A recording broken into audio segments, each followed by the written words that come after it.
Bienvenue sur l'art utile. Voici un article exceptionnellement long, car le sujet est prétexte à une leçon sur l'histoire du meuble et de l'architecture. Reflet de la demande populaire, le catalogue des galeries Barbès de 1930 fait l'effet d'un véritable dictionnaire de style, allant de la haute époque jusqu'à la dernière actualité. Malgré le mépris que peuvent exprimer les critiques vis-à-vis de ce genre de grands magasins, il faut reconnaître que les productions art déco qui côtoient les meubles de style dans les galeries Barbès épousent avec une certaine aisance l'esthétique du moment, probablement avec plus de facilité que les orgueilleux artisans, qui reproduisent à l'identique l'ébénisterie de l'Ancien Régime à la même époque. Plutôt que de comparer les deux qualitativement, il est plus intéressant d'utiliser ce catalogue pour réviser une histoire de l'ameublement, où se reflètent les grands moments de l'architecture, de la céramique, des bijoux et même de la mode vestimentaire. D'autant plus que ces styles ne s'arrêtent pas au passé ancien. Les tendances les plus récentes dominent même les propositions, à 60%. C'est une nouveauté. Avant 1925, le moderne restait réservé à quelques privilégiés, les grands magasins populaires n'offrant rien de comparable. Voyons maintenant chronologiquement quels sont ces styles que l'on trouve enregistrés dans le catalogue Barbès. Notons en premier lieu l'absence du néo-gothique, passé de mode depuis un certain temps, à tel point qu'il est même interdit dans la reconstruction qui va suivre la Première Guerre mondiale. C'en est fini des égarements romantiques. L'histoire commence donc par ce moment glorieux de la Renaissance française que l'on désigne souvent par style Henri II. Ce sont des meubles en chêne ciré foncé, chargés très lourdement par les éléments décoratifs de la première Renaissance, avec ses colonnes, candélabres, arabesques, rinceaux, feuillages, vasques. Au centre de la façade, le portrait équestre du roi que l'on trouve en architecture est généralement remplacé par des scènes romantiques, galantes ou pastorales. Un chevalier monte vers son château où l'attend à l'occasion une princesse. Parfois c'est une scène de chasse, un troubadour, des animaux.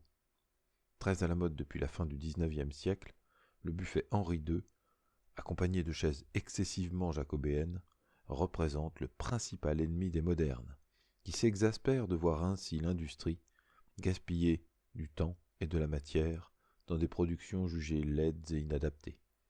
Que l'on compare simplement ces ensembles à ceux du Bauhaus, présentés la même année au Salon des artistes décorateurs. Ensuite, deux périodes disparaissent. Le Louis XIII, à l'exception de quelques meubles aux pieds tournés, caractéristiques, mais pas de Louis XIV. Le moment suivant a été mieux remis à la mode. Il s'agit du Louis XV, en vogue depuis le Second Empire dans les hôtels de luxe et les salons de thé. Celui dont la sophistication séduisait encore les artistes de l'Art nouveau. On le réserve plutôt à la chambre à coucher, parfois au salon. Les volumes sont simples, mais toutes les lignes sont courbes. Les tons rouges des essences précieuses de l'époque, amarante, bois de violette ou bois de rose, sont remplacés ici par du noyer frisé, verni en teinte moyenne. Les ornements sont tous présents, soit dans du noyer sculpté à la machine, soit dans des pièces en métal moulé qui remplacent le bronze ciselé doré. Ce sont des rocailles avec des bords ondulés, flammés, des coquilles, palmettes, cartouches. Tout y est dans chaque meuble, sans le moindre oubli. Même attitude systématique avec le style Louis XVI, qui semble convenir aussi bien pour les chambres que pour le salon ou la salle à manger. Mis en avant par les néoclassiques, et bien adapté au retour à l'ordre qui suivit la guerre 14-18, le Louis XVI est au sommet de sa gloire. On y privilégie l'acajou ou la loupe d'orme, avec parfois des filets de bois de rose, pour un minimum de marqueterie. Mais des modèles moins coûteux sont disponibles pour le plus grand nombre, en noyer frisé, et parfois même en chêne ciré. Une fois encore, ce sont les ornements qui définissent le style. Des grecques, guirlandes de feuilles, rubans, carquois, torches, oves, olives, tout y est une fois de plus. Quant au volume et à l'architecture du meuble, il relate toutes les gammes, allant du rustique construit grossièrement au raffinement de Marie-Antoinette, en passant par la sophistication d'un Riesner. Arrive enfin le style empire. Mais il se limite dans ce catalogue à 2 petits cabinets de travail. Si ce genre d'ambiance recueille toujours les faveurs des juristes de province, il semble assez rarement client de nos galeries Barbès. Quant au reste du XIXe siècle, il n'apparaît pas du tout. Rien sur la Restauration, rien sur le Second Empire. Évidemment, aucun néo-gothique. Toutefois, le rustique est présent, comme s'il était le témoin innocent d'un siècle passé, où le bon sens du XVIIIe siècle n'avait été conservé que dans les provinces de France. Ce style rustique n'est cependant pas encore bien défini et se limite à 2 ensembles avec quelques meubles isolés. Il n'y a pas de région, mais simplement des ossatures en chêne avec des panneaux en accolade et quelques rares ornements. On en arrive enfin au renouveau moderne, puisque le XXe siècle, contrairement au XIXe, est parfaitement enregistré, presque parfaitement, puisqu'en 1930, la production Art Nouveau n'apparaît pas. En effet, ce mouvement n'a jamais vraiment été relayé par l'industrie du meuble, faute de clientèle populaire.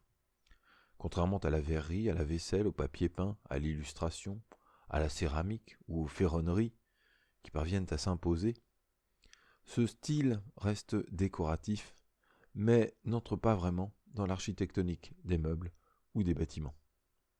La première empreinte moderne dans le mobilier est donc celle du mouvement qui va suivre l'Art Nouveau. Un style 1910 qui est le résultat d'une réaction puriste face aux excès décoratifs de 1900. Il combine à la fois les dernières tendances des Art & Craft, qui imitent le mobilier populaire mais reste élitiste, et du Deutscher Werkbund, fédération allemande du travail, qui propose des modèles réellement économiques et qui seront largement diffusés en Allemagne, lançant là-bas une production industrielle et moderne. Difficile à assumer en tant que style étranger dans ces périodes de tension entre les pays européens, des années plus tard, le catalogue ne désigne toujours pas véritablement ces styles et évoque vaguement des meubles anglais ou hollandais. La prérogative économique du meuble en ossature et panotage prédomine pourtant et renvoie à la tradition rustique et à l'interprétation du gothique anglais, ainsi qu'au minimalisme rationaliste allemand. Souvent dénigrés sous le terme de style cuisine, ces meubles sobres et utilitaires montrent le point d'origine d'une modernité sociale qui s'épanouira après la Seconde Guerre mondiale. C'est le style reconstruction. Mais pour l'instant, le catalogue se limite à quelques salles à manger en hêtre de premier prix, ainsi qu'à des meubles isolés pour la cuisine ou la chambre d'enfant. Puis on avance dans le temps avec le style 1925, qui est d'ailleurs plutôt celui des années 20. Cette fois, les volumes sont bien droits. Mais le bois n'est pas vraiment recherché puisqu'il s'agit le plus souvent de chêne, on reste un peu dans le rustique. Les ornements s'affirment pleinement dans des motifs que l'on nomme aujourd'hui art déco. Corbeilles de fruits, de fleurs, branches, pommes de pin, bouquets, rameaux, etc. Parfois des assemblages géométriques non figuratifs apparaissent. C'est ce que les détracteurs nommaient le style nouille géométrique. L'excès est tout de même moins présent puisque les ornements se groupent dans les coins ou dans un médaillon au centre des panneaux. Enfin, on en arrive au style 1930.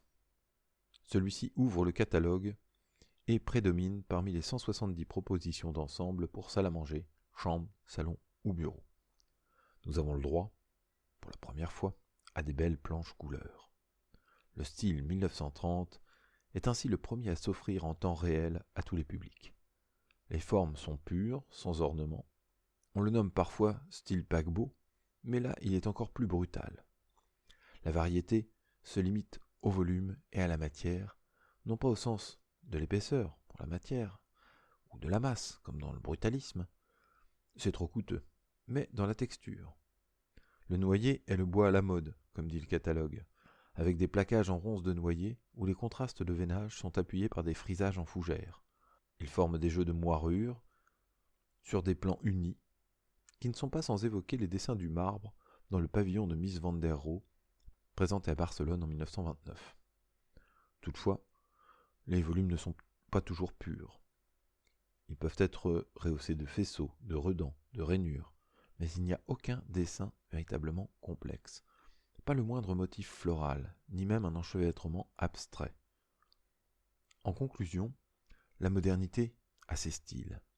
Les courants de mode ne s'éteignent pas avec l'Ancien Régime. Le mouvement moderne va provoquer un retour des styles, mais les rythmes s'accélèrent. Tous les 10 ans, au début du siècle, tous les 5 ans, après 1945, ils finissent par se chevaucher, s'entrelacer, devenir incompréhensibles dans leur succession. Ainsi naquit l'illusion que les styles avaient disparu au profit d'une vérité universelle de plus en plus proche, ou au contraire d'une diversité artistique individuelle. Rien de plus faux, les styles sont toujours là, mais ils commencent à se confondre à des gammes qui se croisent et que l'on propose en un temps comprimé, celui réellement de la modernité. Le mouvement moderne n'est donc qu'une accélération des tendances et non pas une fin. Je vous propose de redécouvrir dans le blog l'histoire des galeries Barbès et surtout la reproduction intégrale de ce catalogue de 1930.